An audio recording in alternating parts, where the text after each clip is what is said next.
Hello again. I'm very happy to be here with you. Of course, either in person in our actual live class or by means of a recording. Either way, we are united in this intentional community where we are dedicating ourselves to the incredible practice of the four immeasurables. And that's what we're going to focus on tonight as well, wrapping up the topic or the theme of loving kindness as much as one can ever wrap that up, because it's such a foundational practice that truly ideally pervades our entire existence. But we'll conclude the conversation about loving kindness and also about the overall schematic presentation of the first of the four immeasurables. And then later we'll move on to the remaining three, which of course would be in large ways a repetition of what we did with loving kindness, but just adding the necessary detail about the differences between the four. In general, all the four are taught in a similar pattern. And once we get that pattern with the first immeasurable, and usually that's loving kindness, sometimes it's compassion. In some organizations, some centers, some lineages, but quite often that's loving kindness. And once we get that pattern, it's easy to apply to the other three. And then eventually we see how they all are necessary to create a balanced type of practice. So we'll start with an elaborate loving kindness meditation. And that in turn will include the preliminary steps of settling our body, speech, and mind in their natural state, establishing a good motivation, and so forth. And so first, let's practice kindness towards our own body by finding a comfortable stationary position. And that can be, of course, either supine or sitting upright, or if our body has unique needs, it can be something in between. But generally, for most of us, we would either be on our back or sitting upright with our legs crossed or with our feet on the ground. And then taking a few moments to adjust our position, elongating the spine, relaxing our shoulders, comfortably placing our hands, making sure the tip of the tongue is touching the upper palate right behind our upper teeth. And in general, just enjoying this body, enjoying coming in contact with its appearances, with its sensations, and then exploring all the sensations that are currently arising in the parts of the body that are touching the ground. The element of earth that we're relying on for this practice and in general. And so we'll spend some time just breathing naturally, not trying to control the breath or hold it. Breathing naturally and observing the sensations around our legs, our buttocks, our feet, our toes, maybe the entire backside of our body if we are in the supine position.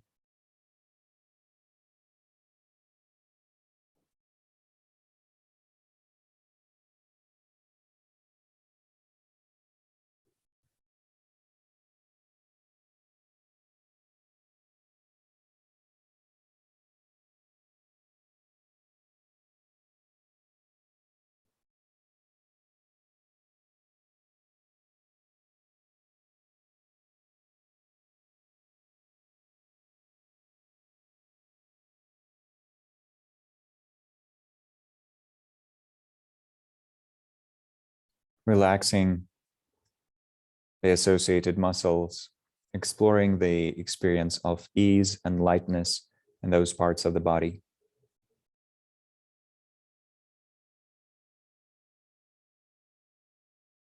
And then doing a very abbreviated body scan where we bring our awareness to our hands and fingers,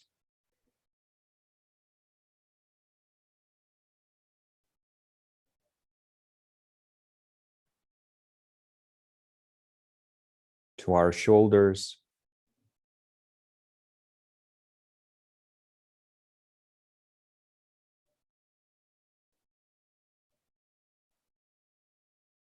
And finally to our face, relaxing the facial muscles and just resting in their overall experience of being embodied and of breathing naturally, allowing our breath to move naturally, coming and going as if these waves of the air element were gradually soothing all the systems in our body and mind.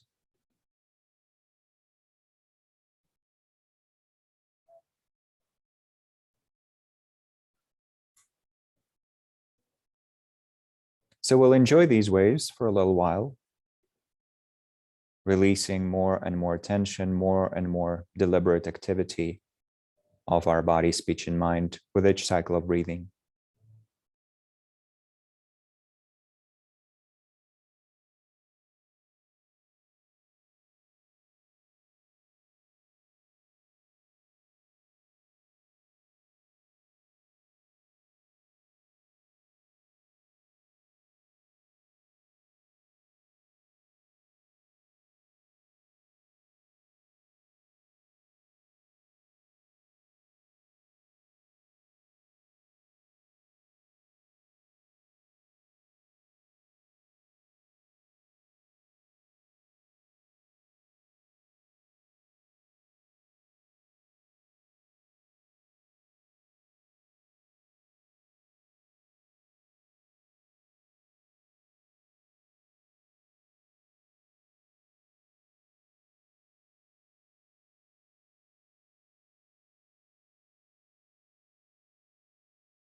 And then establishing a good motivation by recalling our highest aspirations, not just for this meditation or this session, but for our contemplative life, for our contemplative practice in general.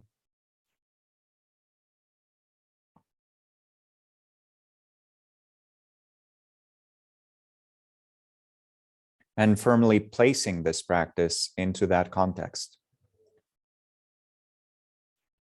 Wishing, wanting, desiring for this practice to contribute to the realization of those goals and aspirations. For it to be a part of our progress towards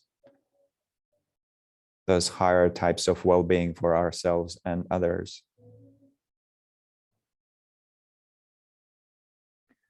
And then with that, turning our awareness to the practice of loving kindness, which we begin with ourselves by first noticing this person sitting or lying here, this person resting in practice, recognizing our body, recognizing our mind, noticing the fundamental wish for happiness and well-being. And then for a little while holding this person, this bundle of interdependence, with tenderness, affectionate awareness, warmth, a precursor to loving kindness and the other immeasurables. Just enjoying our own company, perhaps, or holding ourselves in this mental embrace.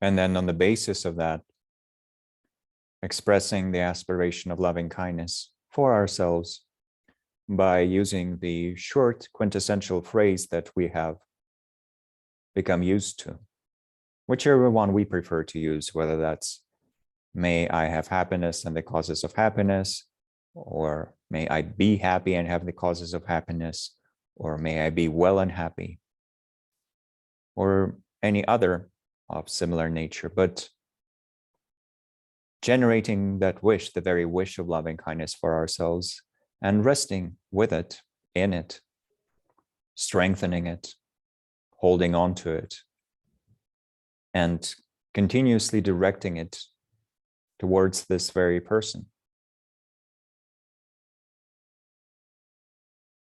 As we have established, the object of concentration in the practice of loving kindness is a sentient being, but the way of attending to it is through the lens of loving kindness. So we transform the basic raw energy of awareness into loving kindness, and we continuously project this loving kindness towards this very person, returning to the verbal wish, to the formula, to the aspiration, verbal aspiration, when needed. So we'll rest in this experience of loving kindness for ourselves for some time, saturating our whole being with it.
And then for the next step of this practice, we will move to the next object in the traditional sequence, and that would be a benefactor of sorts.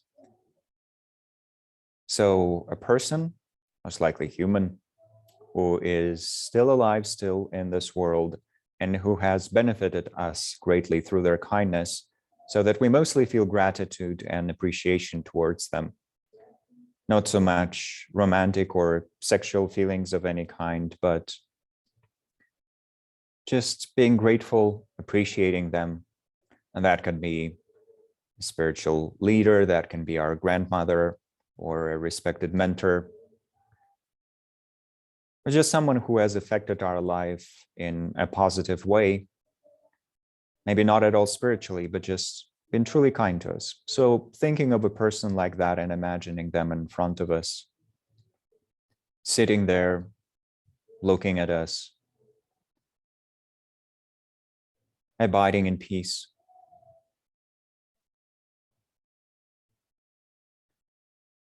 But then as we attend to this person, and it doesn't matter whether our visualization is clear or not, that's not the point of this practice. As we attend to this person, we recognize that just like us, this bundle of interdependence also contains a vision of happiness and well-being, foundational aspiration for happiness and well-being, for gaining happiness, potential for gaining happiness, just like us.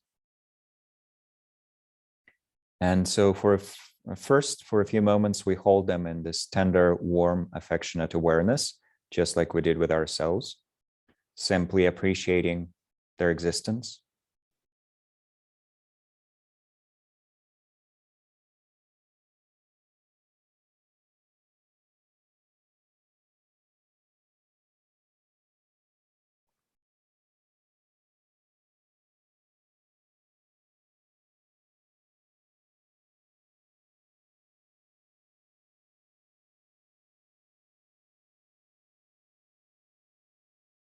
And then transforming this basic warmth into loving kindness by thinking, may you be well and happy, or may you have happiness and the causes of happiness, and so forth, depending on which aspiration we prefer to use.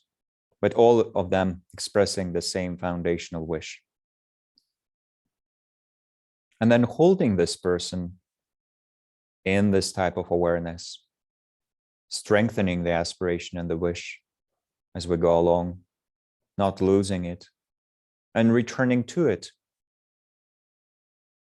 when we notice that we did get distracted. So we'll rest in generating loving kindness for this person for a few minutes.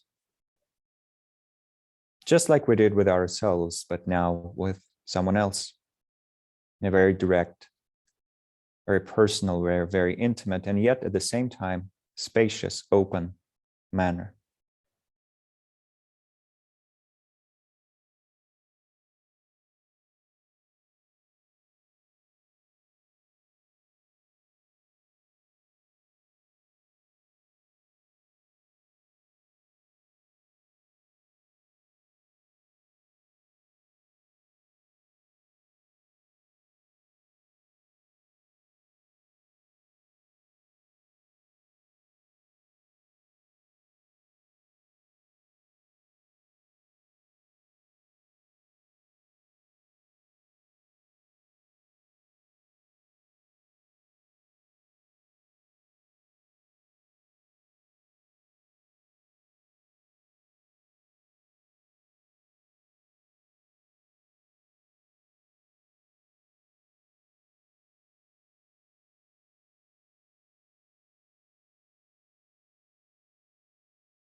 And then for the next stage, we would once again switch objects by now selecting someone who is more of a regular friend, or friend in the regular sense of the word. And that can also be a relative that you like, or a romantic partner, spouse, just someone who is in that category of loved ones. And so bringing this person to mind, imagining them in front of us, sitting there, resting peacefully, looking at us. And once again, first perceiving them as this interweaving bundle of threads that are physical, mental, emotional, this bubble of energy, the energy of interdependence that, amongst other things, contains the foundational wish to be happy, to find meaning, to be at peace, to be loved, to be respected.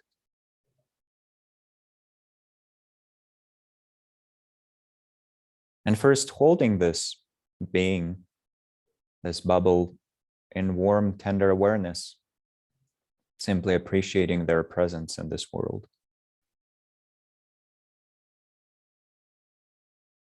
From a spacious point of view, from a spacious perspective that is not connected necessarily to our personal judgments, opinions.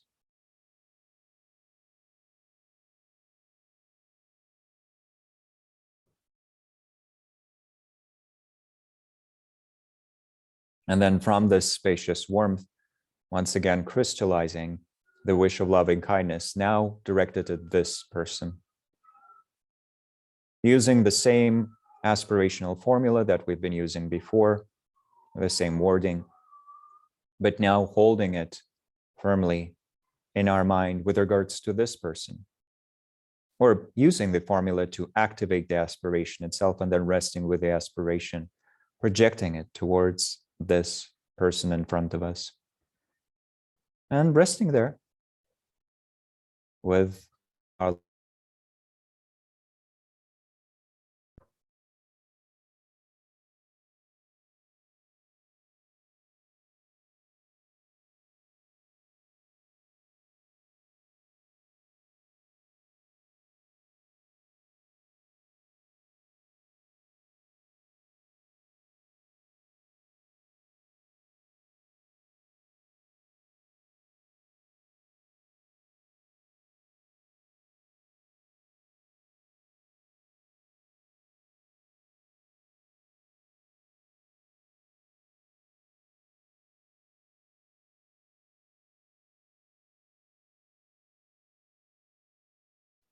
just for a few more moments.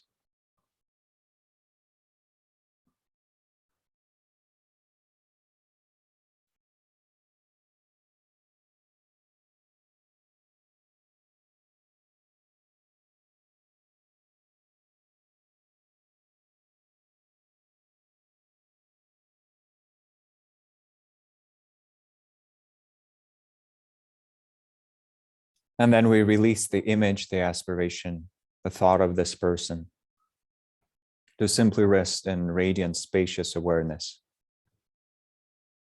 As if our own body and mind turned into an open, radiant, empty space that is full of luminous, warm light.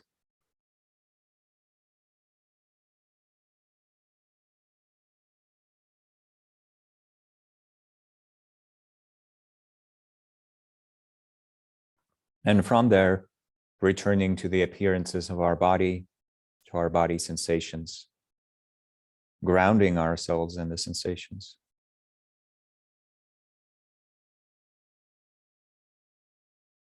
Then briefly dedicating the energy of this practice to our highest aspirations once again. May it contribute to those aspirations being realized, being fulfilled.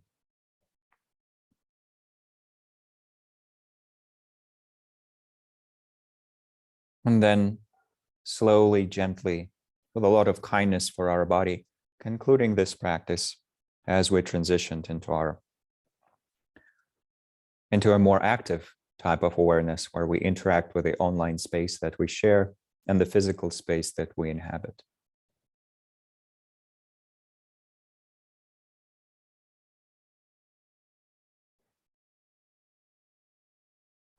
Thank you.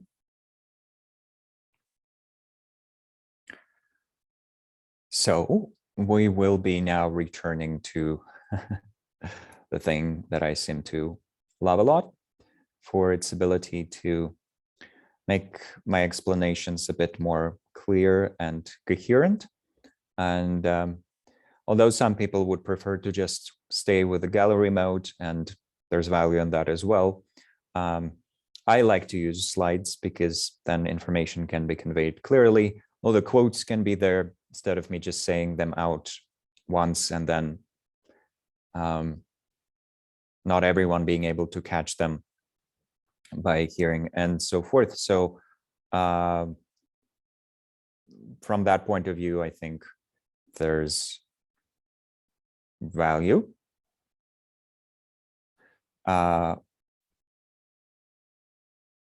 And we'll be going through these slides just as usual, but as some people know, when we're using the slide mode, you can use different ways of seeing slides on Zoom, especially if you're using a computer, where you can divide the screen in half, or you can, in the one half, just have me, or you can have several people or a whole gallery of people actually, or you can just have me in the corner, or you can flip the slides and me. So there's different options. Options are more limited when you're using Zoom on a mobile device, such as a tablet or a phone, but then what to do. But today we'll have just a brief check-in, primarily focused on the second question, perhaps, of whether it was easy to recall loving kindness for informal practice, whether your walking meditation on loving kindness felt enjoyable, whether you were able to do any of that. Let's mostly share that. With regards to the first question, of course, it's always relevant, and that's something to journal about. But this is where I'm trying to just be a bit mindful of time. And if we only stay with the first question and then we go very elaborately into it, then we might not have enough time to conclude all the topics associated with loving kindness today. So primarily, if you have anything to share about informal practice, quite briefly, walking meditation with loving kindness and so forth, let's do that. So I'll wait for a few minutes. While sitting here, I'll read out the observations as usual, so that they are recorded and we can always feel inspired by them. And then we'll move on, and we'll do some contemplation today. We'll contemplate different topics. We'll see how they apply to us, because the emphasis for today's class would be on understanding the overall sequence of loving kindness practice, which would then be quite applicable to the other immeasurables with slight adjustments. And then the other emphasis, point B, is the benefits of loving kindness. And those, of course, would also be shared by the other immeasurables. So that's where we will focus our mental energy today. But for now, yes, if you have anything about walking meditation and so forth, informal practice, I'd be happy to hear about any of that.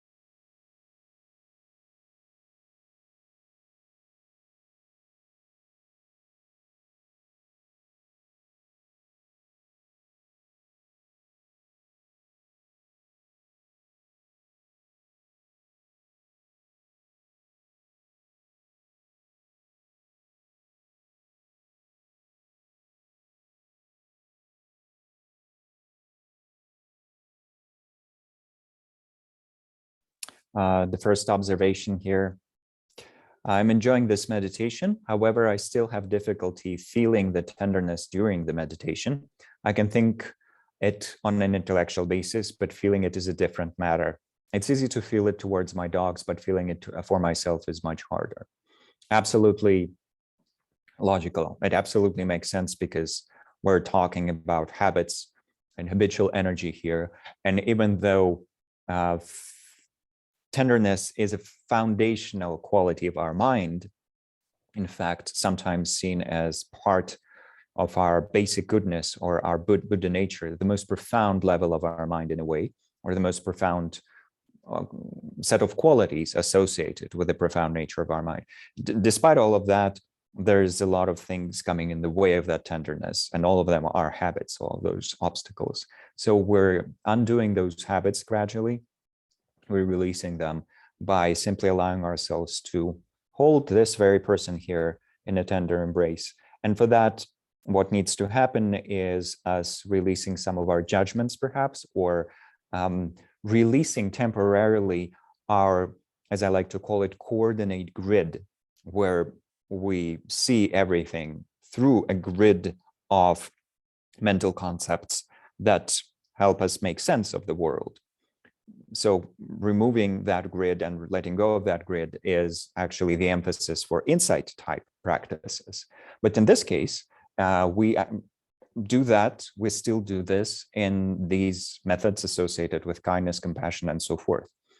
But we do it in a slightly different manner than we would in insight type practice. In insight type practice, we would work with our conceptual grid around everything that exists. So our person and our personhood, but also cups and planets and universes and space and time, and really all phenomena in the long run is what we want to see beyond simply our limited concepts. Or we want to see the nature of our concepts and how they're limited and limiting. With regards to ourselves, in this case, the task is much simpler, but in a way more difficult because there's a strong habit there. And that is simply realizing me being worthy of this warmth, of this tenderness, does not depend on anything. It doesn't matter if I've accomplished this or I've accomplished that, if today I was especially sane or especially neurotic. None of that really has any bearing or should have any bearing on the foundational ability to hold ourselves in tenderness, which would be very different from holding ourselves in tenderness. Does not at all mean that we allow ourselves to do just whatever and harm beings, and does not mean that we allow our negative habits to manifest haphazardly and harm beings and so forth. It's not about that. It's just about being able to hold ourselves as if we were a puppy or a kitten or a baby. That's not an easy thing to do, because of course, then when we go to others, even when those are benefactors, and then of course, especially when those are close friends or loved ones that we have so many demands towards, and then with neutral people, and then with enemies, just that's where that conceptual grid keeps coming up, and we see them with these eyes of judgment of, oh, have you been a good boy today? Have you been a good girl today? Are you worthy of this tenderness? Because maybe not. And that's something that we need to gently suspend in awareness. Yeah, but it takes time. It's just a matter of habit. I'm still struggling to establish a consistent formal practice. Having said that, however, I have many opportunities in the day for small loving kindness meditation, and the warmth and positive glow permeates the rest of the day's activities. That's beautiful. That's absolutely something to begin with. And then to allow that glow of loving kindness to slowly expand outwards. And then we just need to, on occasion, remind ourselves that we receive more benefit from formal meditation in a way because it's more focused. So when we apply that more focused mode, even if it's just for 10 minutes a day, for 5 minutes a day, for 3 minutes a day, we start humbly, then that would feed the informal practice, and vice versa. The informal practice would feed our formal practice. And so then it becomes a self-reinforcing loop of positivity. The more we practice loving kindness for ourselves, as I've mentioned, the less likely we are to sabotage our formal meditation and in general, our positive formal habits, such as exercising daily, eating well daily, drinking enough water, and so forth. Loving kindness supports all the healthy habits, because actually, from a Buddhist point of view, there is a so-called network of positive potential, which can be, in very simple terms, described as the interconnectedness of all the positive, beneficial, wholesome habits in our mind.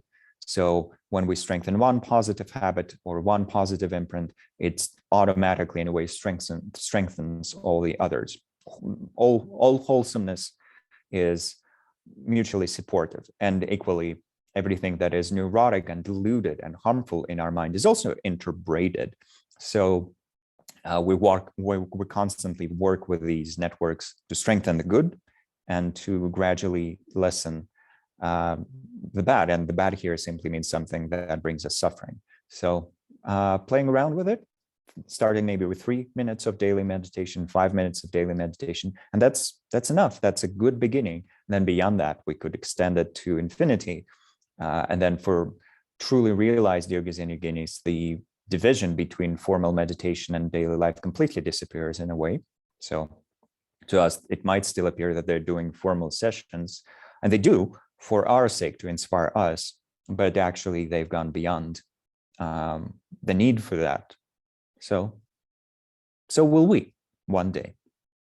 we have the same potential.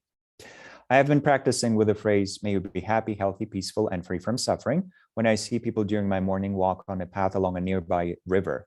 This helps to displace my discursive mind's usual habit of making observations or judgments based on superficial speculation about the people I see. It feels good to disrupt this habit pattern. Absolutely. Well, there you go. That's the coordinate grid of our judgments about people. And we do the same with ourselves, in some cases, even more harshly, and in some case, in a way where our judgments stick to this person. Whereas for others, well, they pass in and out of our awareness and we never see them again. But with us, it can be quite sticky. But yes, lessening that habit by instead channeling the same mental energy that would go into the judgment and into a story, channeling that mental energy into the aspiration, the wish of loving kindness, sending the people that little Valentine card of our wish, like, may you be happy, and may you be happy, and so forth. And yes, and a more elaborate formula can work very well for that. Some people prefer the short one, some people prefer the more elaborate one for walking meditation. Either way is absolutely wonderful. I did walking meditation whenever I walked my dog. I also had a huge visual prompt, as there is a billboard that proclaims you're loved that can be seen for most of my walking routes. So I had that visual prompt if I didn't remember. I did find that I got easily distracted by the input from my five senses, and I found that finding tenderness was difficult. I seemed to be stuck on visualizing tenderness in concrete experiences. That seemed to be the only way I could show myself loving kindness to myself. My mind would flick through experiences that I could do to show myself tenderness, loving kindness, small steps. Absolutely no shame in starting with associations for tenderness. I remember one time when I was assisting with a retreat, there was I was not the main teacher or anything like that. I was assisting, but there was a participant who found it very difficult to cultivate loving kindness for themselves and then by extension for others. And one of the suggestions was to even find a piece of fabric that feels like a hug and just hold on to it, just touch it. And through that, through tactile experience, trigger the feeling of being held in love and tenderness. And of course, beyond that, there are multiple other small reminders of similar nature. Yes, indeed, it is sometimes just seeing a poster that says you're loved. Yes, indeed, it is sometimes being hugged by someone, as long as we remember, hey, that's an outpouring of tenderness, the tenderness that is in all of us, but that's not the only one that I need to rely on. Because that would be unsustainable. It would be unsustainable to only, or it would be codependent to only expect tenderness from this one person and their special magical hugs. We know it's not that limited. It's we abide in a boundless sea of tenderness, if you may, which is why there are those famous metaphors about, I believe, especially in the Sufi tradition, about how we don't need to, in a way, look for tenderness and loving kindness. In the same way that a fish does not need to go looking for water, it exists in an ocean of water, and we exist in an ocean of tenderness and loving kindness. But to recognize that, to feel that tenderness and loving kindness in ourselves and in others, that's the trick.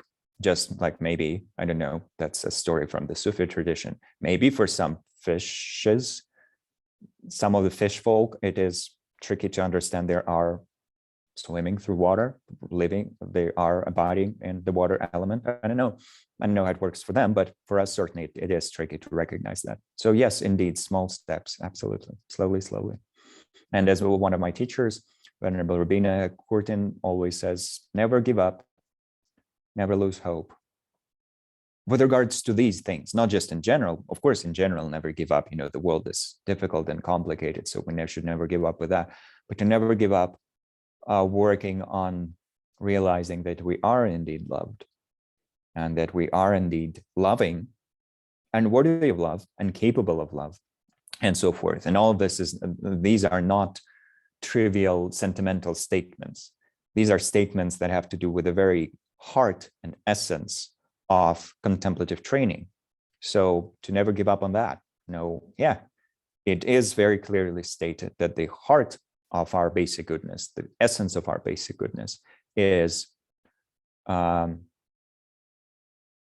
tenderness, and loving kindness and compassion, all the four measurables together. Sometimes it's said that it's emptiness with a heart of compassion, or compassion with a heart of emptiness. It's their very true nature. And so, because emptiness is a tricky word to understand, we could say it's boundlessness, which is one of the translations actually used by Kaz Tanahashi. We could say it's boundlessness with a heart of compassion, or compassion that is by nature boundless and beyond conceptual limitations. So yeah, just to not lose hope and all that. My experience with informal practice, and I was given ample opportunity to practice this in daily events with some challenging situations, was the challenge to my open-heartedness with people that I perceived and thus experienced as difficult. It revealed to me my sense of vulnerability, and at the time, my perception that my vulnerability disempowered me, thus the difficulty in maintaining an open heart. It is indeed very interesting, because vulnerability is a quality that we need to truly be loving and tender and compassionate and so forth. Sensitivity in a way, and also vulnerability as in being able to open ourselves up to others. It has absolutely quality that we need, and yet at the same time is also, we can sometimes think or feel, a quality that puts us in danger. So it's a very interesting dance. How do we remain vulnerable in the good sense of the word, and yet not be too brokenhearted, not become too traumatized, burnt, harmed by others when they're not being too tender with us for whatever reason, or at least also when we don't perceive them as being too tender. And that's, of course, where we are reminded of the concept of eudaimonic well-being that comes from the inside. So I am tender and open and vulnerable with others, and they will on occasion hold me, and they will on occasion reject me, harm me, just be rude and abrasive and obnoxious in all sorts of ways and so forth. But the main thread of tenderness I'm holding on to is not coming from them. It is important. The community aspect is very important. We do exist as communal beings. That's why the Buddha established the Sangha. It is a community. A community has an incredible ability to heal us and support us. It's very important, but the main thread comes from within. So that's where vulnerability then is sustained. And even if in some cases we just feel burnt by the interactions with others, we know there is a source that we can rely on to replenish those inner resources. And that's what prevents compassion burnout. That's what prevents burnout with regards to ethical challenges and so forth. Yeah, beautiful. Thank you all for sharing. These are all wonderful observations, and I do hope that if you haven't had the time to do loving kindness, so walking meditation, you would find some time this week just to do that experiment together. And of course, we do have a hope that eventually we'll be able to run loving kindness retreats, maybe even on a regular basis, as something where we are in the perfect conditions to work on loving kindness with a community that is fully focused on loving kindness for those 5-6 days. That would be wonderful. But right now we are in a personal loving kindness cultivation scenario. We can think of this course as a course. Some people prefer to refer to it as a retreat. I've heard that's fine either way. What's important is that we're in a little bubble of our own practice. As we remember, that's the wonderful description or the wonderful metaphor from Jigme Lingpa, whom we will be quoting again today. It's that idea that we abide in retreat in the retreat hut of our own body, or to put it more elaborately, we rest in retreat practice within the bubble of our life appearances. Our lived reality is a bubble in a way. We are like in a movie theater kind of scenario where we project a person and what's happening to that person. But within that, we can make small mental arrangements to see it all as I'm in a perfect situation to cultivate loving kindness, tenderness, compassion, and so forth.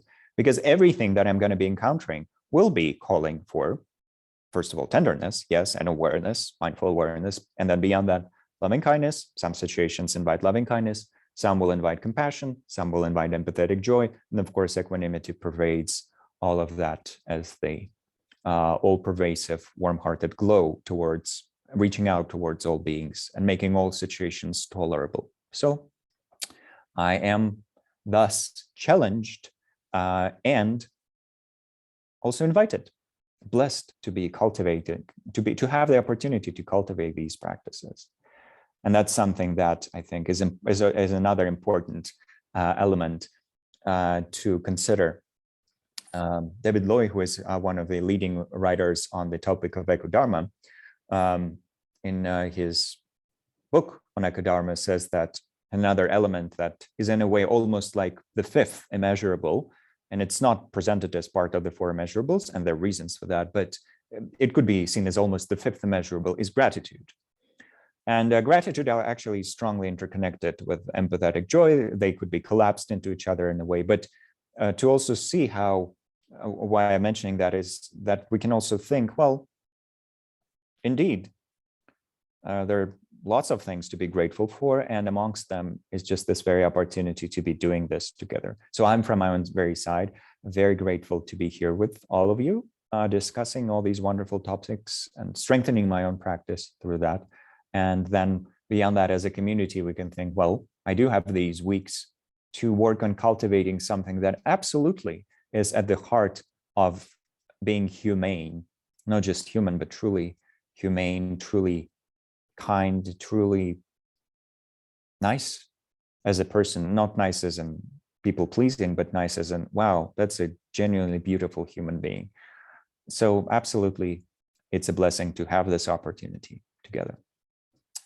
And at the same time, we, of course, face challenges, and challenges are not only coming from others. They do, in many cases, others can be obnoxious, and then what to do with that. But as we've mentioned, there are these obstacles in cultivating loving kindness that you might have read in the loving kindness chapter of our root text, the Four Immeasurables book by Dr. Alan Wallace.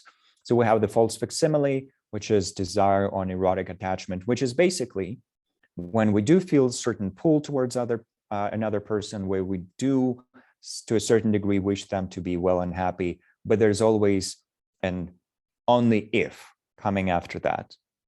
And Sharon Salzberg has this joke about how she used to say, when teaching workshops on loving kindness, she used to say, well, this false facsimile, unlike genuine loving kindness, says, I will love you only if you follow these three conditions. And how people in workshops would respond, really? Only three? That's not too much. Because of course, when we're talking about the people we truly are strongly interconnected with, the loved ones in our life, the relatives, the children, the parents, the spouses, and so forth, the employers, the employees, there's usually way many more conditions than that. And it's fine. That's where we start. And that's a part of our mind, an aspect of our mind that will take a very long time to completely undo. We can say that, or only very highly realized beings completely transcend that. But what we can start with is by seeing the difference between this grasping attachment and genuinely wishing them well.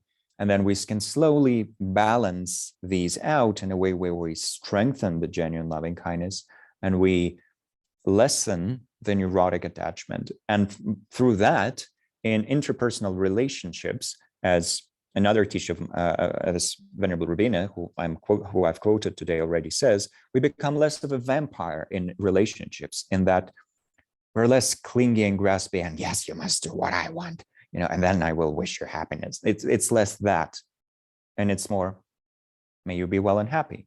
Yes, there are reasonable things to discuss. There are things that are reasonable to discuss. Mutual respect, not being toxic, not doing toxic things, not being abusive in a relationship. These are reasonable things to discuss, to establish, to work with. And sometimes they form a hard boundary where we are able to say, if this doesn't happen, then we need to reconsider this whole relationship in general. So these are reasonable things that just correspond to our quality of common sense. But what this refers to, this quality of neurotic grasping attachment, is the types of demands that arise in our mind that are not reasonable. they seem reasonable to us when we're under the influence of that state, but they have nothing to do with real practical safety or common sense and so forth. They just have to do mostly with our incessant inability, with our deep-seated wish to validate ourselves through other people, because we feel so hollow inside through brokenheartedness, traumatization, and our primordial delusions or afflictions.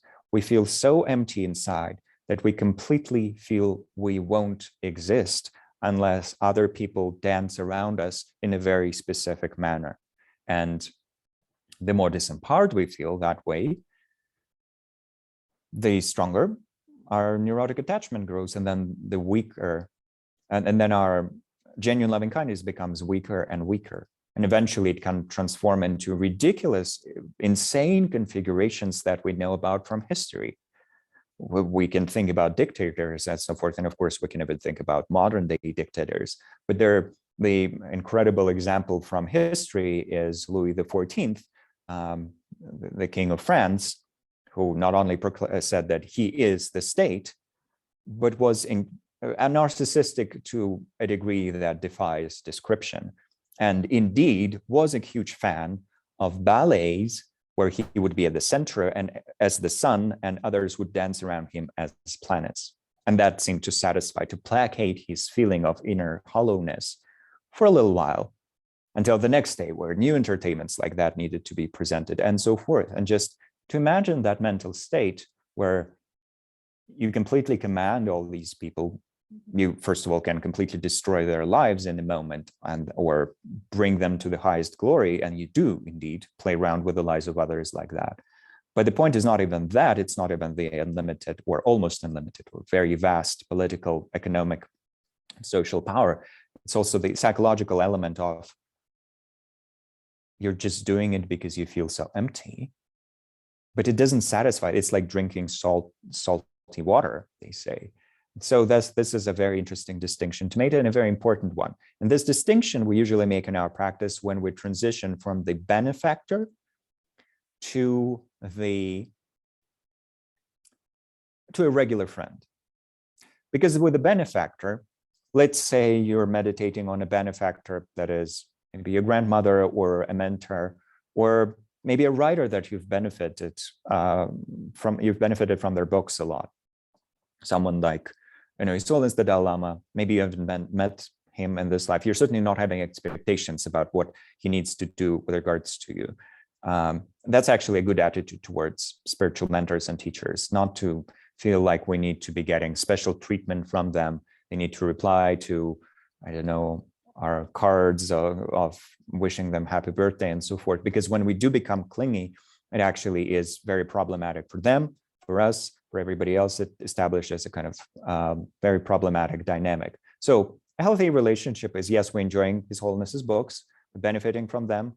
If we don't like them, he says, well, don't worry, just enjoy your life, find other ways to be happy. No problem at all. There's so many paths and so many presentations of the path, so no problem at all. But if we have benefited somewhat, we're thinking, oh, the other day it was his 87th birthday.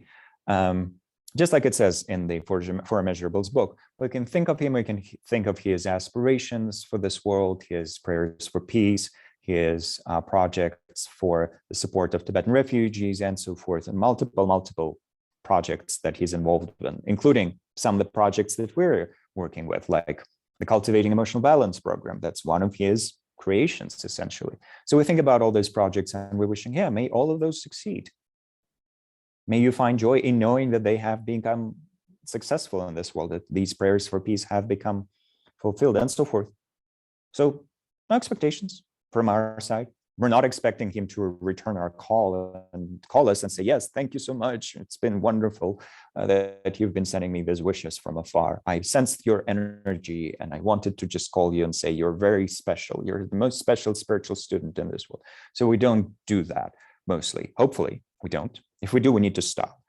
But we hopefully don't do that. But the moment we turn to the other object, which is a regular friend, so someone closer to us already, and that might be romantic partner, or the newest object of infatuation, or just a friend, or a roommate, or a mother, or our child, and so forth. That's where in the interpersonal relationships, there's already expectations. And that's where we need to be careful, because that's where it is actually helpful in meditation to just mentally, as a mental experiment, as remove ourselves from the picture, as if we didn't exist, but not in a in a way where we put ourselves down, not the morbid fantasy, oh, I wish I was never born. And then it's that movie all over again where we imagine we were never born. And then the spirit of Christmas past has to come and show us what would have happened if we were never born, and how everybody's lives would have been more complicated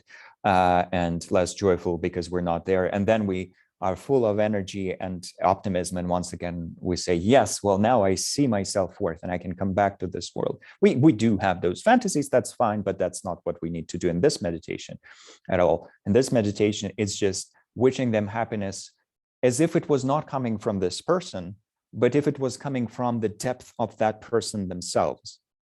And it is quite reasonable to understand that when that wish is coming from their own, let's say, Buddha nature, from their own very depth, or from space itself, I don't know, from the universe, let's put it that way. That's another helpful way of thinking about it. It wouldn't be as limited and neurotic of a wish as if it was coming from our hangups. Because from the point of view of our hangups, we might be thinking, well, maybe that's my husband, but may he only find joy with me, because, and even if I die, may he always mourn me, and then we'll be reunited in a Pure Land scenario, or somewhere in heaven, or reborn together, or something like that. Sure, that's not really loving kindness, because we're thinking with loving kindness, what we would essentially think is, may what's always best for you come up. May you always encounter what's most beneficial, what would lead you to your flourishing in the most immediate, fast, efficient way. Not our thoughts, romantic or sentimental, and actually grasping and vampire-like thoughts of only with me, only on my conditions, only in the way that I want it to happen. Not that, but a little bit more spaciousness. And that does not and should not remove the community aspect of things, where yes, we do need to consider the interactions and the relationships and talk about them and work on them and do all sorts of things to make it all work. The community aspect does not disappear because we switch into that mode of spacious wishing. But we do need the mode of spacious wishing, the mental mode, that type of awareness for loving kindness practice to be more clear, more pure, more devoid of neurotic attachment. And then the other obstacle, the other affliction being removed, is quite obvious. It's anger and hatred, which is just the opposite, the flip side of loving kindness, because were we to say loving kindness says, may you be happy and have the causes of happiness, this type of anger and hatred or malice would simply say, may you not. May you not be happy and have the causes of happiness. May you be separated from happiness and the causes of happiness. And when we talk about compassion, we'll see a more intense version of that, which would be the opposite of compassion, a more intense form of malice. But for here, it's just being a bit malicious, where we're like, no happiness for you, sorry. And that's an understandable, of course, state and a quality and a habit that goes very deep in us, which is why when we progress through the stages of loving kindness, and we especially approach people who we consider to be quote unquote enemies, those we dislike, this is where we would be facing the danger of anger arising in our practice. And this is where we receive the practical instruction on how to deal with that skillfully. And that practical instruction is twofold. One option is to move a step back. So let's say you're meditating on your husband, and you're still suddenly getting irritated because, well, why wouldn't you? You have history, and there's so many things that have happened. And also maybe he didn't put the toilet seat down today. And so you're getting a bit irritated. So then if it's not possible to just release that energy of irritation straight away, One solution is to go back a step to the benefactor, the previous object, rest in loving kindness for them for a little bit. Then when the mind is once again stable in the experience of loving kindness, you can return to the husband, for example. Another solution is to go all the way back to yourself. So you're meditating on loving kindness for a person, but you're getting irritated or even angry, quite angry, or morally indignant, maybe, because maybe you've chosen a political figure that is brings quite a lot of harm to this world, and moral indignation might start arising. And moral indignation is a quality that certainly has its function, but that's not a quality that we cultivate in loving kindness meditation. So then what to do? Yes, we could go a step back, or we could go all the way back to ourselves and hold ourselves in loving kindness, calm ourselves that way, help ourselves relax that way, and then go to the object that our anger was accidentally directed at. So a very interesting question here of what about anger in the sense of wrathful compassion, directed at the behavior or harm rather than toward the person? It's a very big conversation, because from one point of view, wrathful compassion is not at all anger in the way that Buddhism defines anger. So a short answer would be that with wrathful compassion, what we feel in our mind is still compassion. It's just very resolute, very strong, very pointed, very energetic. When we are going into anger, our mind is in a state of anger, and these are two distinct mental states. So Buddhism, and this is where we could also use a psychological model, but that would require much more elaborate discussion. And yet there's no contradiction actually there. You can say, as a CEB trainer, cultivating emotional balance trainer, it's just about defining things very, very precisely to see how they're complementary. But leaving the psychological understanding to the side for now, even with regards to Buddhist definitions, anger is a mental factor or mental state that exaggerates the negative qualities of the object of our attention. So that's one thing. And then compassion is a completely different mental function, a completely different mental state that wants the object of our awareness to be free from suffering and the causes of suffering. So these are very different mental states. From the outside, were we a wrathful deity, it would be difficult to see the difference, because we would still have 6 arms and 3 heads, and we would be dancing in flames. But even from outside, if we are a human, maybe we're speaking very sternly with someone. From the outside, it might be difficult for other people to see, well, what's in their mind? Are they being intensely compassionate or just angry? So from outside, people might think, oh, well, they're angry. Okay. What to do. But from the inside, we would know, if we have developed mindful awareness, the ability to read our mind very precisely, we would know what's in my mind. Is my mind the influence of mental function that's exaggerating negativity, distorting my perception of reality? Or am I in a clear and balanced state of seeing things quite accurately, but my compassion is just intense, and it is projected outwards as this very, very clear ability to set boundaries? So that's the main difference there. So when we're doing loving kindness practice like this,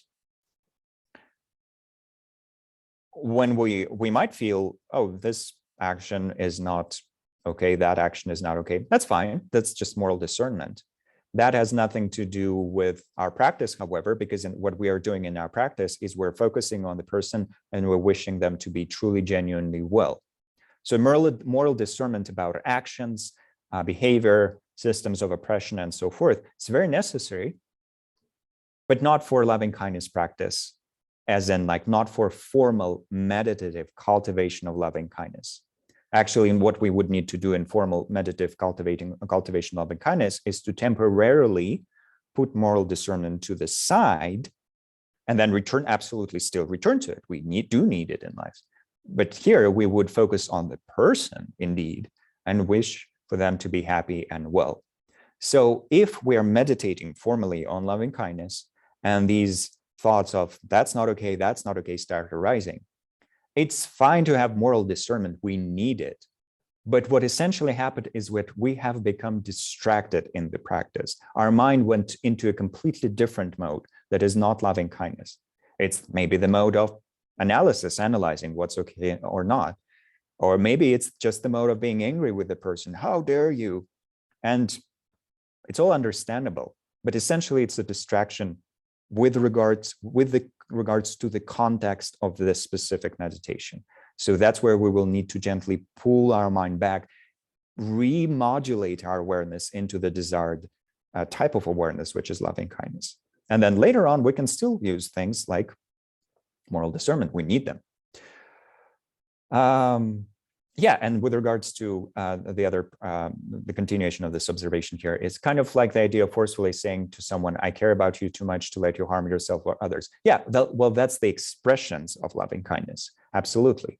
It's slightly different from the formal cultivation of it in meditation. So that's where there is then a distinction between how we cultivate loving kindness in formal meditation and how we express loving kindness through a billion different types of activity. We do need a billion different types of activity to express loving kindness. We need to learn those, including by using modern systems of communication, nonviolent communication, Kingian communication, and so forth. We do need psychological skills, communication skills, intervention skills.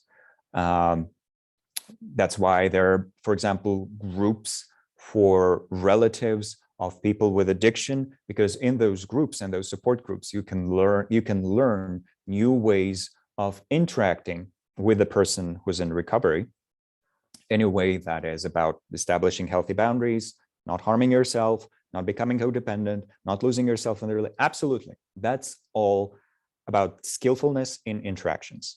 What we're here talking about here is something more simple. It's what we do in meditation and how to not get lost while we're cultivating just that one ray that is loving kindness. So it's much more simple in meditation in a way, and then it becomes very creative and elaborate when we go into daily life. And we need both. But here we're starting with this idea of how to focus our awareness into this one ray that is loving kindness. Then beyond that, absolutely, we're mastering all these skills. And the more we have of those skills, the better helper we are to all the beings in this world. That's why it's said sometimes in the Buddhist tradition that bodhisattvas need to master all the skills that exist throughout the universe, because they need to help everyone in every possible way. And of course, includes all these communication techniques. Another very foundational element of cultivating loving kindness is said to be seeing the good qualities of others, or seeing beings as lovable. And this is where, even with ourselves, there's already a little bit of a hesitation, or actually a lot of hesitation, because how do I see this dingy old me as lovable? Especially if I've been traumatized in multiple ways and my heart has been broken in many ways, and not in a good way. Not my heart has been broken by impermanence, so now I know how much to appreciate each moment with my loved ones and so forth. Not that kind of brokenheartedness, but the brokenheartedness that warps our self-perception, for example. That can absolutely happen. So what to do if we're noticing that there's a difficulty, that it is difficult to perceive ourselves and then others as lovable? There are two major references that exist here. One mostly described in the Pali tradition and relied on universally in the Pali tradition, and the other one added by the Sanskrit tradition. But because in this case, we're presenting the four immeasurables from the point of view of a Tibetan lineage, with deep bows of gratitude to our incredible teachers who maintain the flame of these practices alive to this day, we actually benefit from the incredible approach that is offered by the Sanskrit and Indo-Tibetan tradition. And that approach is essentially seeing, or at least hypothesizing, that there is basic goodness in all of us. Even the most deluded beings, the tyrants that are trying to actively ruin this world, and also in us, in this dingy old me, and then in our loved ones, and then in also essentially all beings, there is something called basic goodness or Buddha nature. And then other, of course, religious and philosophical traditions would have similar concepts. I'm not going to go into a deep discussion of that, where there are similar concepts in early Christianity and so forth, certainly in Sufism. So once again, that would depend, that quest, that elaboration, that building that understanding would depend on what we feel close to. For secular and Buddhist purposes, there is value in thinking about basic goodness. So there are scientific studies of basic goodness, which on the secular level refers to our being biologically predetermined, biologically close to qualities of loving kindness, compassion, and so forth. So I've heard research of this kind from Richard Davidson. Matthew Ricard, in his book Altruism, makes references to different studies on that. But essentially, it's the very fact that as beings, biological beings, mammals, and especially as humans, we carry a lot in us that is in the nature of tenderness, loving kindness, and compassion, or is in the nature of responding to tenderness, loving kindness, and compassion. And the other major aspect of basic goodness, wisdom, is very often described by the Dalai Lama or referred to by the Dalai Lama when talking to large audiences as our incredible human intelligence.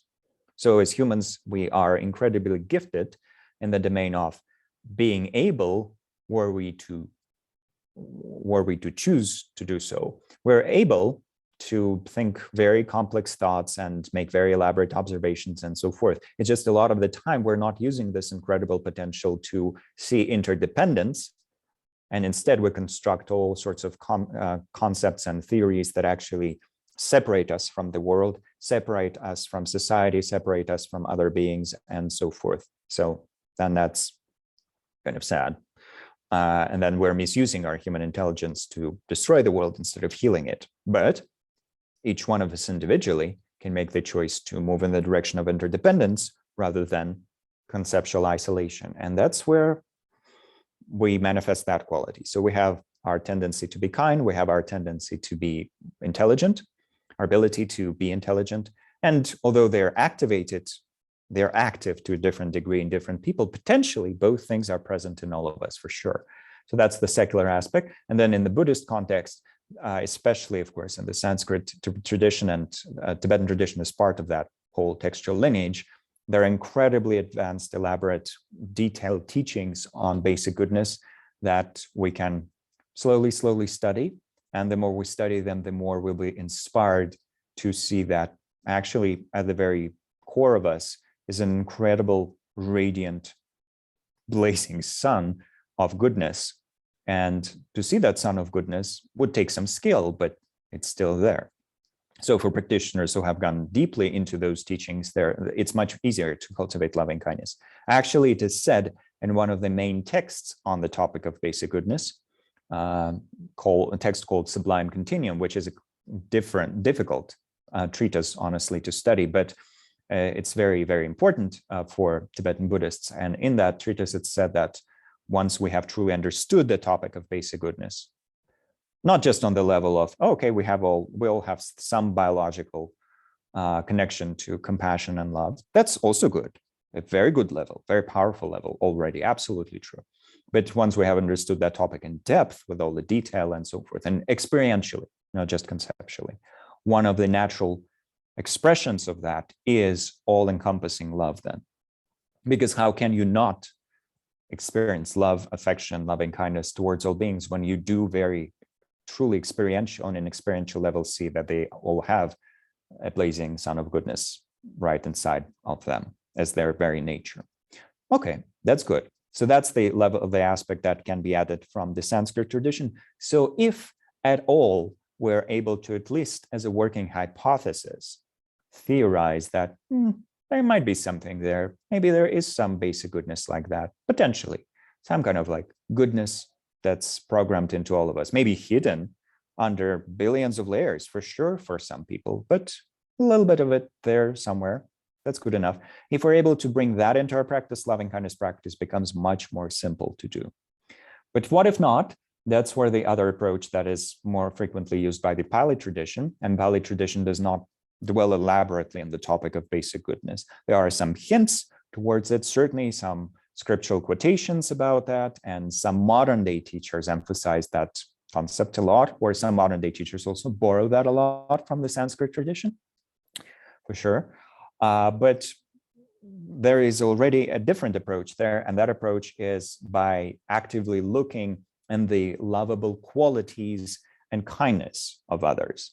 So that's where we would be using some logical sequences to logical reasoning to convince ourselves that even this crazy tyrant is still worthy of our loving kindness. There's still some redeeming qualities in them. So that's where you would use such reasonings as, well, they might be really horrible to most people, but at least they love their daughters, or at least they love dogs. So there is some kindness there. It's not completely hope. It's not just pure evil, maybe close to pure evil from our point of view, but not quite there, because some type of tenderness is still there, some caring, some love, even if that love is only limited to very, very few beings in their immediate environment. So that type of reasoning can also be helpful. And with ourselves as well.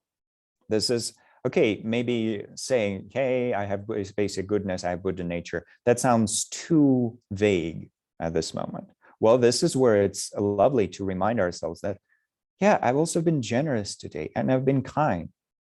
And for goodness sake, I'm in a course about cultivating kindness. How often does that happen? How many people do that? And so not at all hopeless. There are lovable qualities in me.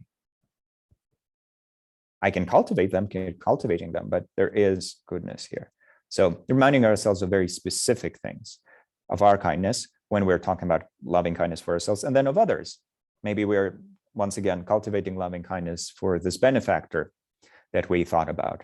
Well, we can even recall a few things and few ways in which they have positively contributed to our life. We focus on that, and then our loving kindness becomes stronger automatically. We're seeing that person in the aspect, once again, that's the technical Buddhist wording for it, very helpful. We're seeing this person in the aspect of being worthy or being lovable. Worthy not in terms of they have to do something to earn it, but there is something in them that almost pulls loving kindness out of our heart. There's a magnet there and iron here, and that magnet attracts that loving kindness from our heart, the magnet of their being lovable, which is why we do have loving kindness even without meditating on it, just in daily life, where we see that beings are being nice, kind, wonderful. And naturally we're like, oh, okay, may you be happy. Well, you're so wonderful. So of course, may good things happen for you. That's the natural response there. Lovability and a loving response, the response that is loving kindness. However, because that's very limited right now, and our coordinate grid does strongly stand in the way of us seeing all beings in the aspect of being lovable, we actively work with it by either reminding ourselves of the kindness of beings or reminding ourselves of their basic goodness. And actually, we can do both. Often we do both. Why are they kind? They're expressing their basic goodness. How can I know they have basic goodness? Because at least on occasion, they're being kind. It's a logical loop. And then with that logical loop, we can say, yeah, okay, may they be happy. May they cultivate deeper levels of eudaimonic well-being. So may they become kinder, wiser, more peaceful. May they feel more loved, more appreciated, more respected. May they never feel alone. Yes, creative solitude, meditative solitude, and so forth. So solitude is important, but may they never feel abandoned, and so forth. So eudaimonic well-being. And then hedonically, yeah, may they have balanced, sustainable types of hedonic well-being. May we all have them. Sustainable, so that the planet can survive. But indeed, food, shelter, clothing, company, medical care, friends, education, access to information, human rights. The ability to marry your loved ones, the ability to take care of your body in the way that you need, and so forth. So hedonic and eudaimonic. And then as we have started establishing, there is a traditional standard sequence for training that is presented in Pali sources, and then also in some, of course, sources of the Sanskrit tradition as well, where we start with ourselves and we do invest hours and hours and hours into generating loving kindness for ourselves. So historically, it would have been simpler, but now we know there's a lot of warping around our self-worth that is culturally cultural conditioning. What to do with it? Well, the main thing to do with it is to untie those knots, as I like to say, but literally to keep practicing loving kindness for ourselves, because loving kindness practice does have an incredible ability to rebalance our self-perception, our sense of self-worth, to remove the emotional obstacles to itself, to loving kindness for ourselves. It dissolves the emotional obstacles of toxic shame, toxic guilt, toxic anger towards ourselves, and so forth. Toxic fear of being unlovable, fundamentally unlovable. They gradually get dissolved. Yes, that can be aided by working with therapists and so forth, professional counselors. If the counselor is highly qualified, they can really help us speed that process up. But also the process itself is quite reliable, as long as we do it formally, again and again. Informal practice as well would have a very strong effect on that. But if we combine formal and informal practice, it would just go faster. And some people even have the blessed opportunity to do this as more of a retreat, or to do several hours of self-kindness practice per day, just to be done with it quickly, cultivate that foundational level of kindness for ourselves, and then move on to the next objects, because those are exciting. So then it's friends, but the friends category starts with a benefactor, as it did when we were meditating together, and then we go towards friends in a more regular sense of the word, and that includes our loved ones in general. And then there are strangers, and strangers here simply means people that we're relatively neutral towards, and most of those would indeed be actual strangers, the people that we don't know much about. And then, so we choose a stranger or several strangers, and we meditate on them again and again and again, until we see that our loving kindness towards this category has become as intense as previously our loving kindness for friends or loved ones. And that needs to be as strong as our loving kindness for ourselves. So first we cultivate a very strong loving kindness for ourselves. That's the thing we will be comparing everything else against. Or everything else too. So then we cultivate the same level of intensity towards towards friends, loved ones, then the same with strangers. And for the strangers category, it used to be that you needed to think of a stranger that you know visually, but you have no particular feelings about. These days, it's becoming a bit more easy because we have social media, so you can go through the sequence of a friend of a friend of a friend, and then find someone who's not evoking any particular feeling in you, neither warmth, desire, nor aversion. And then you meditate on that person or you meditate on several people like that, actually, to cultivate that ability to be very, very kind, to project loving kindness of the same intensity towards strangers. Then so-called enemies come, and those are people we dislike and judge and feel apprehensive about. And that category starts with people we feel very, very mild apprehensiveness about. Well, maybe I'm not so happy to go have coffee with this person. We start with that, and then eventually we can get to the people who we truly are hating for some reason, or people who we are still very hurt by. It's very different for different people. Some people, if we were to ask them, well, who's the person you hate the most in the world? Some people would say, oh, this dictator from this other country. Okay. But some people would say my mother. Not my mother, but their mother. And some people would say my ex. So it's very individual. And for that reason, our progress through these categories would be very individual, and we gradually strengthen the muscle of loving kindness, our ability to send that ray or project that loving space or see others through the eyes of loving kindness. And then eventually it ends with the practice where we surround everyone with loving kindness. So what we would think, what would be thinking in terms of the formula, in terms of the mental aspiration would be, may all beings be happy and have the causes of happiness. But now, because we have gone through all these previous steps, it actually has depth to it. It actually has strength to it. It actually means something. Whereas if we were to straight away begin with, oh, may all beings be happy and causes of happiness, our loving kindness would reach some beings, and yet we would remain indifferent and even very negative towards many others. So it would still be meaningful aspirationally, but it would not be truly strong, and our loving kindness would not yet qualify as immeasurable loving kindness. So that's the overall sequence. And with the other immeasurables, compassion, empathetic joy, and equanimity, what we would see is that they have their own sequences of similar nature, but sometimes this very sequence is also borrowed by the other immeasurables and is used simply as a template for all of them. So we will see that more when we talk about compassion. We'll see that with compassion, we can use actually different sequences of practice. There are many different sequences, but one of them is just to use the same one as for loving kindness. It's quite universal. So that's that. And also, it's important to remember that when we're simply meditating on loving kindness in daily life, we don't always have to use the sequence.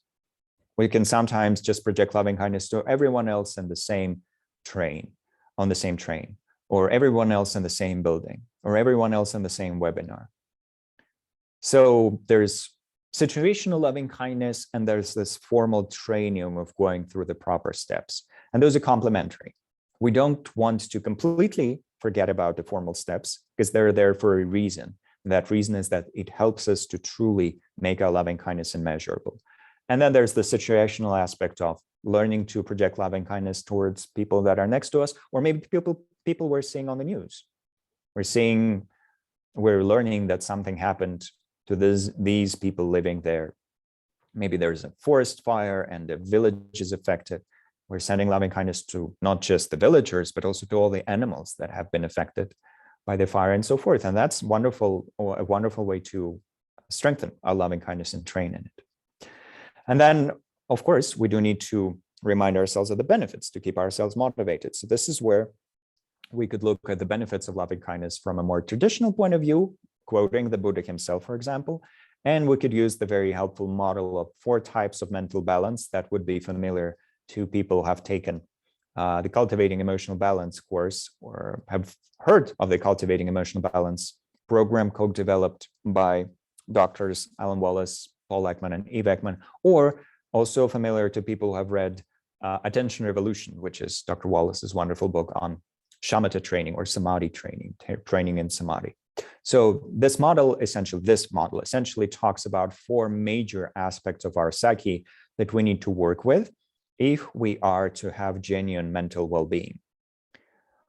It's not enough to just work on our attention, for example. Even though genuine profound samadhi does bring a lot of joy and happiness, it's not enough to just do that. So we also need to work on our emotions and on the way we recognize reality, and on our conation, which is our ability to wish, to desire, to aspire. And that's the aspect of our mind that is the least researched, perhaps, as of today. But hopefully that would also, of course, change. But slowly, we can look at these 4 domains. It's a very comprehensive system, but it's not in any way claiming that this is all there is to the mind. No, there are other dimensions, and there's more research done on this model where there are more dimensions added to it for different purposes. But for now, we will look at these 4 domains and see how loving kindness practice affects all of them. And the point of going through these explanations is for us together right now, as we're sitting here or as we're watching this recording, it is for us to see, hey, this for me right now feels especially pertinent. This feels especially inspiring. I'm going to note that down. And then later on, maybe 2 weeks from now, or 2 months from now, or 2 years from now, something else would be especially alluring. That's also fine. But right now, just to understand the overall picture, and also to say, hey, this might inspire me to practice loving kindness a little bit more. Not more as an, oh, I need to do 9 hours a day, but just more consistently doing more informal practice. Yes, indeed, doing walking meditation on occasion, and also doing some formal meditation in the amount that's available to me right now. So first of all, attentional level. As I've mentioned, loving kindness itself was taught not only by the Buddha, but by the subsequent lineage masters of the Pali tradition and then also the Sanskrit tradition as a concentration technique. So we would see loving kindness presented as a shamatha technique in works of Tsongkhapa, who is a very well-known Tibetan meditation master and founder of the Gelug tradition. We would see it presented as concentration practice in the works of Buddhaghosa, who is the foundational author in the Theravada tradition, and in a way, the ultimate compiler of the Theravada corpus of texts. We would see many, many other sources that describe loving kindness as a concentration practice. Basically, a practice that can lead us to very, very good attentional skills. And in a way, were we to wish to skip mindfulness of breathing and just work with loving kindness as our main concentration practice, no one would say, oh, no, you can't do that. Absolutely, we can. That being said, many people benefit from at least a little bit of mindfulness of breathing before going into loving kindness or any other full-time shamatha techniques, because mindfulness of breathing has such a balancing effect on our body and mind. And we do need to learn to relax our body and keep it also, of course, still and vigilant before we do any other type of practice. But that being said, loving kindness can absolutely serve as our main concentration practice, or it can be a wonderful addition to our main shamatha technique, whether that's mindfulness of breathing or observing the mind or concentrating on a visualized object and so forth. And it serves, as it says here on the slide, as a foundation for any other attention development practices, because the stronger our loving kindness for ourselves, the less likely we will be to sabotage our practice, the more motivated we would be to give this gift to ourselves, attentional balance, essentially overcoming all symptoms and all signs and all expressions of ADHD or ADD. Well, how wonderful. What a wonderful gift to give ourselves, slowly, gradually over multiple years of training and so forth, but strengthening our ability to stay present and also, because of that, be efficient and feel efficient. Not because our organization wants us to be efficient, but because, yeah, I will feel better about myself when I'm able to do this and that more easily.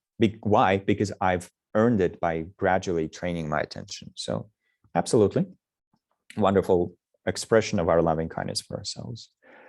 And then beyond that, another facet that is also mentioned in the Four Immeasurables book towards the end is that were we to ever want to do loving kindness practice in a retreat, loving kindness and other practices, were we to ever want to do any kind of retreat, actually, loving kindness and other practices would have a very positive effect on the environment that we choose for our practice. So that would help us with any other type of concentration, would just help us with any other type of practice. And that's something that we see from the story of how the loving kindness practice emerged when the Buddha taught it to a group of monastics who wanted to do retreat in a forest, but the forest was too scary because of animals and ghosts and so forth. So their loving kindness helped them overcome paranoia, but it also made the environment much nicer. And that certainly seems to be one way of dealing with places that feel a little bit energetically challenging to us. His Holiness the Dalai Lama has some interesting anecdotes about that in his series called Library of Wisdom and Compassion, which we mentioned as one of our suggested sources for learning more about the Buddhist side of all of these practices. Stories like how in some cases when he would travel, hotel keepers would intentionally put him in a room that's supposedly haunted. Just, well, we have a haunted room and we have the Dalai Lama, so maybe, well, it's an interesting experiment, but maybe he'll make it go away or whatever. And then it did indeed go away. But as His Holiness claims, he did nothing special, no exorcism or anything like that. All he did was just meditate on loving kindness and compassion in that room. So whether there was a ghost or not is not the point. And people have different beliefs about it. The point is that Loving kindness and compassion makes everything better. Okay, they make everything better. 4 immeasurables make everything better. So that's good news. That will help us to concentrate. And also, because loving kindness and compassion and so forth have a calming effect on our body, the more we're able to settle our body, speech, and mind naturally through the assistance of loving kindness, once again, the easier it would be to concentrate. So there's also the somatic effect of holding ourselves in tenderness and then saturating our body-mind complex with loving kindness and compassion. So all sorts of benefits from the attentional point of view. Okay, it will help us with concentration, either as a main technique or as a supportive technique. Then our desires, our conation. Well, the essence of loving kindness is aspiring for genuine, stable well-being, genuine human flourishing.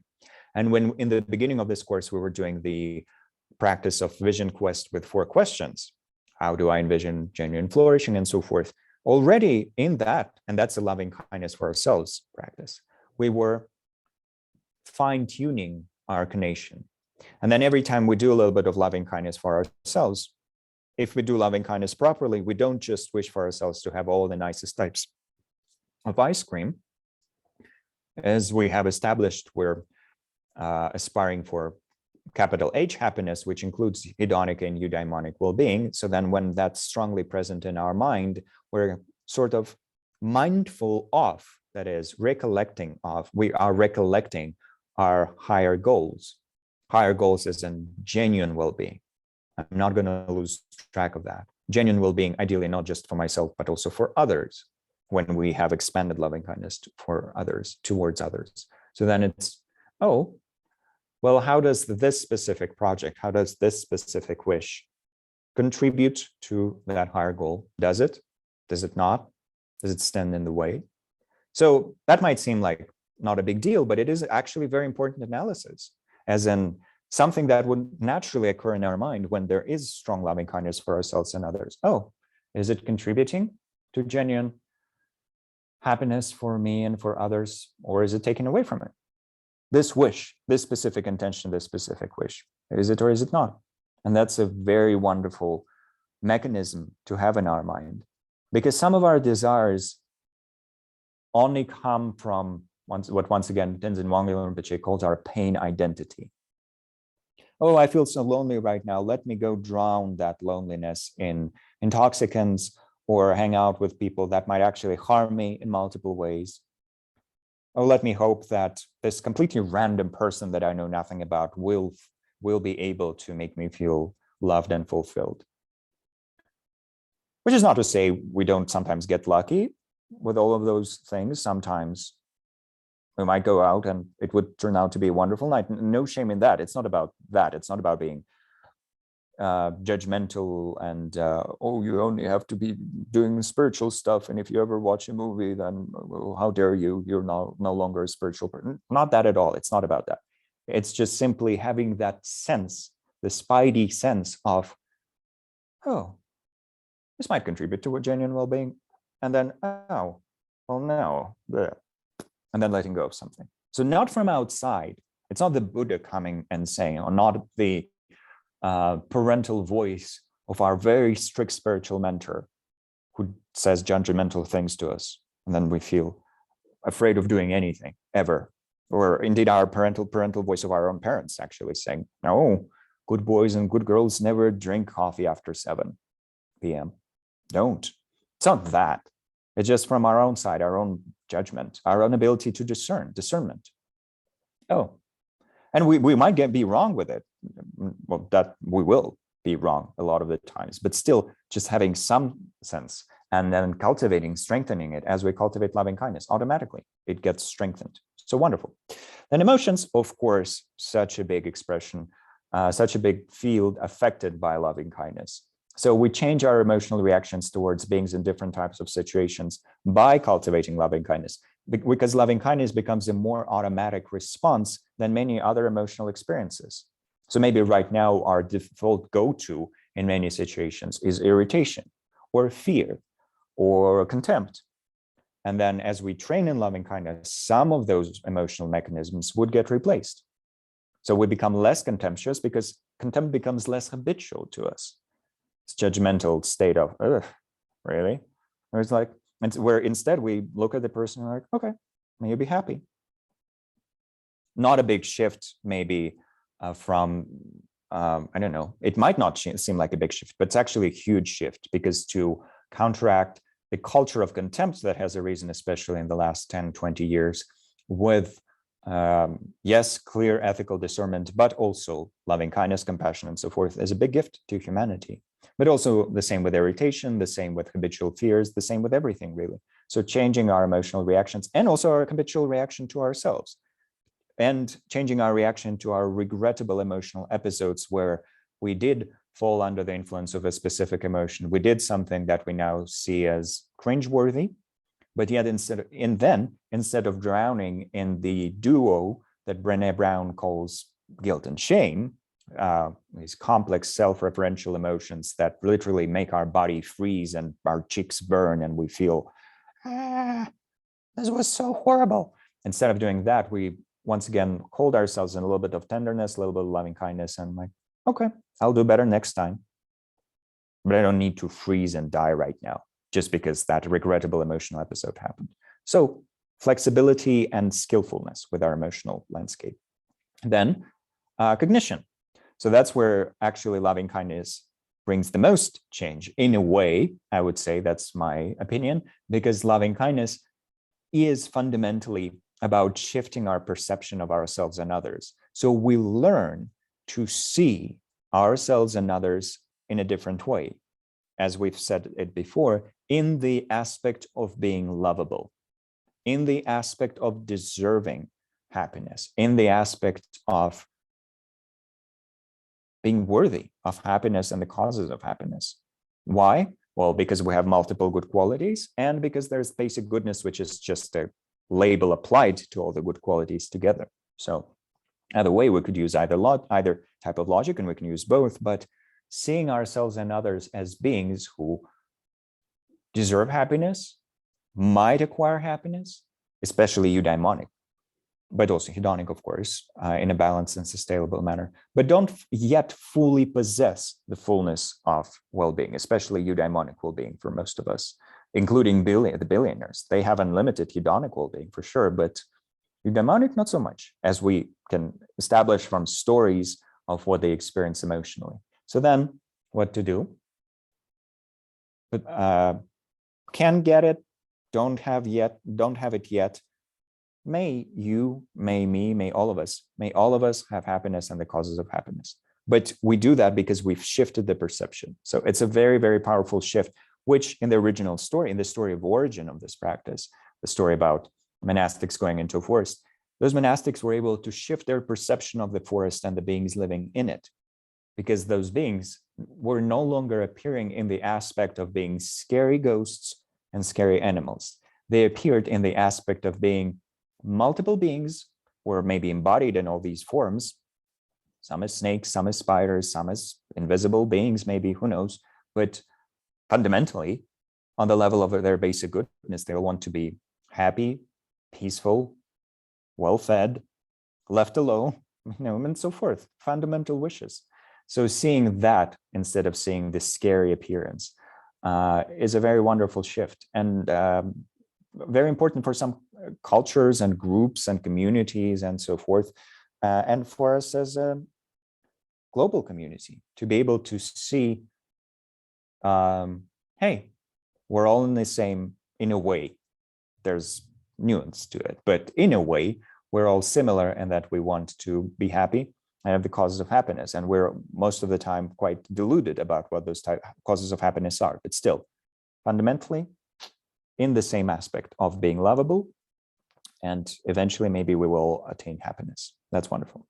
So that's the traditional that's in a way the psychological way of presenting the benefits of loving kindness. We can see that loving kindness affects all these four domains, and beyond that, it would affect other domains: the social domain, the spiritual domain, the ethical domain, and so forth.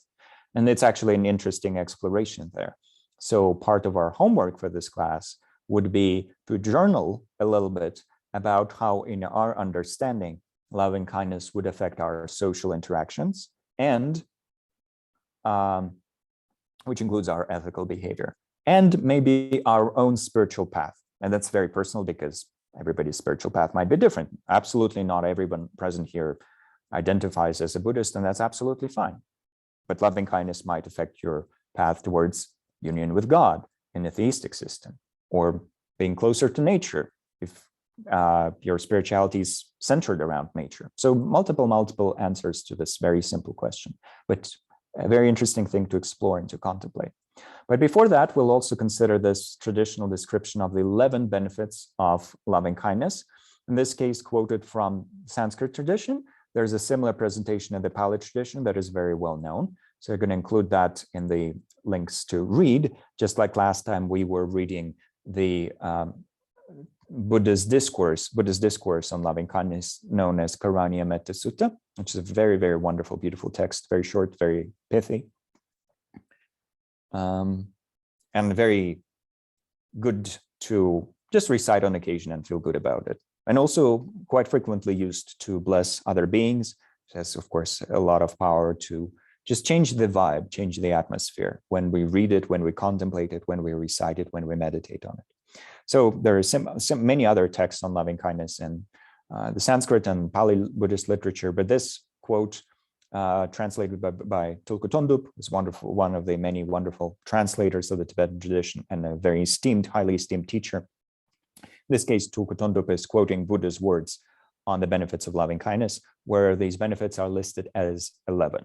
So to read that out, I will teach you 11 benefits. What are the 11 benefits? They, meaning practitioners of loving kindness, they sleep comfortably and wake up comfortably. They will not have unvirtuous dreams. People adore them. Non-human beings adore them. Gods protect them. They will not be harmed by fire, poison, or weapons. Their minds will always be joyful. Their faces will be clear. Their minds will be at peace when they die. They will be reborn in celestial realms because of their mindfulness of morality. So there's a lot to unpack here. And what we're not going to do is a detailed commentary on each point individually, because a lot of these points are relevant in a Buddhist context or in a non-secular context, let's say. Might not be Buddhist, but for example, some of these points make more sense to people who do consider that there is such a thing as some kind of gods. And in this case, the original wording refers to worldly gods, not transcendental gods, but worldly beings reborn as these shiny, radiant beings, like Thor of Marvel Universe in a way, except invisible to our eye, but also capable of a lot of things, you know, that sort of idea. And some of these points only make sense if you accept karma as a working hypothesis. But we'll identify some of the ones that are absolutely available to all of us, even if we are very, very, very secular in our beliefs about what's possible and not. So they sleep comfortably and wake up comfortably. Well, do we all accept that some people sleep comfortably and some do not? Yeah, that's not a big stretch. Well, a loving kindness practice, especially when we take it to its depths, when we become truly concentrated on loving kindness, where we're able to rest in loving kindness a lot of the time, it affects the quality of our sleep and it will affect the quality of our dreaming. It can also serve as a launching pod for lucid dreaming and dream yoga. And we're going to talk very briefly about that in the additional 11th class for this course, because of course, dream yoga and lucid dreaming are some of the things that Dr. Wallace teaches very often, including in the Contemplative Consciousness Network, as some of the wonderful practices that we can do to uncover our innate lucidity, or to investigate and understand the nature of reality, become free, and so forth. So it would be absolutely worth mentioning. But on right now, what we can say without talking about dream yoga and things like that is that when we meditate on loving kindness, it starts entering our dreams in a way where we're sometimes even in the dream, we meditate on loving kindness, or we start recalling loving kindness. A monster starts running towards us and we send loving kindness to the monster. Not yet fully lucid, not doing dream yoga, but even in the non-lucid dream, loving kindness starts to pop up. And also we just get less nightmares in a way, which is a wonderful effect to have if you are suffering from nightmares. And I know some people have had a lot of nightmares in the last few months for obvious reasons, but also in the last 2 years for obvious reasons, but also throughout their lives, because when have we ever lived in peaceful, nice, calm, non-problematic politically times? Never. Okay, well, at least we can do something internally to deal with our dream response to that. Then people adore them. Well, does that mean that we're developing an aura of loving kindness that people respond to, or activate some charisma that's inherent in us? Yes, it does mean that, but also we just start treating people nicely. Once again, not human pleasing, not people pleasing. That's not necessarily a habit stemming from loving kindness. It can be absolutely neurotic in nature, or it can absolutely be benevolent and enlightened. The main difference is inside. That's something for us to identify, but genuinely treating others with loving kindness because we want them to be happy and to have causes of happiness. And beyond that, to also treat others with compassion and empathetic joy and equanimity, because these 11 benefits pertain to all the four immeasurables and the previous benefits that we have discussed: attentional, emotional, cognitive, conative, those also pertain to all the four immeasurables. And that's why, after discussing the benefits of loving kindness, we will not go into a separate discussion of the benefits of compassion, the benefits of empathetic joy, the benefits of equanimity. All four immeasurables bring all of these benefits together. And four immeasurables, in a way, are a system of practice that needs to be learned as a whole, if that's available to us. But yeah, so people adore them. Loving kindness, treating others with loving kindness, with compassion, would bring good response, not just from humans, but also from animals. And according to the Buddhist view, also from non-human beings, and even beings who are shiny and bright and can do a lot of invisible stuff behind the scenes, such as guts, but we're not going to dwell on that. So the next point about not harmed by fire, poison, or weapons. Well, there are two sides to it. One is about karma. So that's the side that we're not going to go into right now, and we will discuss it in the 11th class, because there are some wonderful quotes on the karma created by the four immeasurables for those who are open to the idea of karma. But without going into that now, there's also the social component of things. Were the society that we live in to have a critical mass of people who have genuinely cultivated loving kindness and the associated levels of common sense? So wisdom and compassion, wisdom and loving kindness.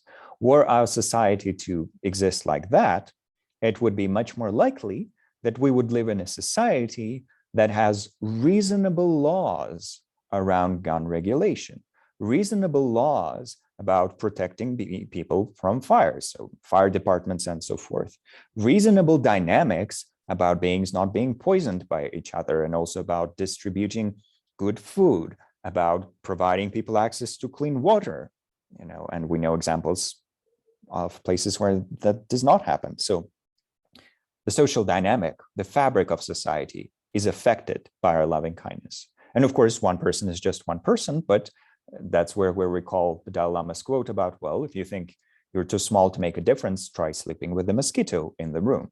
So we start somewhere, and then we gradually build the culture of loving kindness and wisdom, four immeasurables and wisdom, benevolence and wisdom, compassion and wisdom. We also need the wisdom, as otherwise it's well-wishing. But if our well-wishing is married to incredibly limiting fundamentalist views about what's good and moral and true, and if we're unable to challenge them even a little bit and be and to see each individual context, to see context each time, to analyze the context, to investigate the context. If we're not able to be mentally flexible, well, then our loving kindness will turn into poison, at least for others, because we will be trying to force them into what we think is good. Whereas if there's also wisdom, then it becomes the creative search that we're undertaking together. And because we're all trying to be reasonable and kind, well, fabric of society changes, and then everyone is a bit more safe, or much more safe, actually. Then their minds will always be joyful, quite obvious, quite an obvious one, because our mind has been transformed into eudaimonic well-being. And then their faces will be clear for the same reason of our facial expressions reflect our emotions. There's a lot of that on that in CB about how different facial expressions correspond to the fundamental emotions that we're capable of as humans. And of course, if we are prone to a specific emotion a lot of the time, we can say even our face would eventually change in a way. Certainly, we seem to be able to read a little bit of that when we see each other. And if our face is the face of a person who has spent their life practicing loving kindness, it will be a different face. It will be a different face, perhaps. Well, to a certain degree, something will be noticeable. So that's the working hypothesis there. Faces will be clear. Wonderful. Then their minds will be at peace when they die. I think I've mentioned that before, but we will also mention that in the 11th part, where I will quote from Atisha and some other sources about how loving kindness is one of the best types of preparation for dying. And that is not at all, that's where it doesn't matter if we're Buddhist or not. We'll all die one day, so we need to prepare for it in some way. And we hopefully want to die in a dignified, calm, peaceful way, so as not to scare ourselves and others. We want to those final moments to be dignified and wonderful and calm and peaceful and inspiring. Maybe, at least that's what I want for myself. I don't want to scare and traumatize people because I'm screaming and shouting and having hellish visions and then I'm gone. No, not that. For that reason, it would be wonderful for me. It's one of my aspirations to, as I'm dying, whatever I'm dying from, for my mind to rest in absorption on loving kindness and concentration on loving kindness. At least some glimpses of loving kindness there would be wonderful. And then rebirth, that's a part that's more relevant for those who do consider rebirth, at least as a working hypothesis. So some of these benefits are absolutely universal. The ones that pertain to dreaming, to how we treat others, to how we are treated by others in response, to how our mind feels, to how our face looks. All of these are wonderful to consider. And so part of our, once again, not really homework, but home play, is to consider which of these benefits are the most relevant for me. So as usual, you will be getting the slides and the video recording so you can stop, consider, journal. And in addition to that, there will be the questions for journaling that we will send out after we upload the recording. So that will be the thing for this week. So this is the final week for us to keep working with loving kindness in our home play, formal and informal. And next week, we're going to switch to compassion, look at the compassion, meditate on compassion, and then the home play will also be on compassion. So this is the final moment in this course. Beyond that, we have our whole life to practice these. But this week is once again for loving kindness. But now we're trying over the course of this week to inspire ourselves by all these different ideas and benefits. So let's do that. Let's enjoy our practice. Let's practice together as an invisible community, and hopefully a wish for our practice to slowly heal the world and protect the world against any possible dangers that might arise in the future. So that might be our dedication right now as we're wrapping this class up. Let's just think about our loving kindness and all the meaningful moments we've spent together, and truly wish for our highest spiritual aspirations to be fulfilled, and for all beings to find safety, happiness, joy, well-being, abundance, prosperity, and for the planet itself to be protected and healed in all the ways as a result of our joint practice together. May it be so. Thank you so much. Thank you for all the sharing, all the contemplation, all the meditation I've done today. I'm wishing you a beautiful week and a beautiful weekend. If there's still some of it remaining for you in your time zone, and then hoping to see you all in 7 days so that we can share and continue practicing together. It's really been a delight, and I hope to see you all soon. Thank you.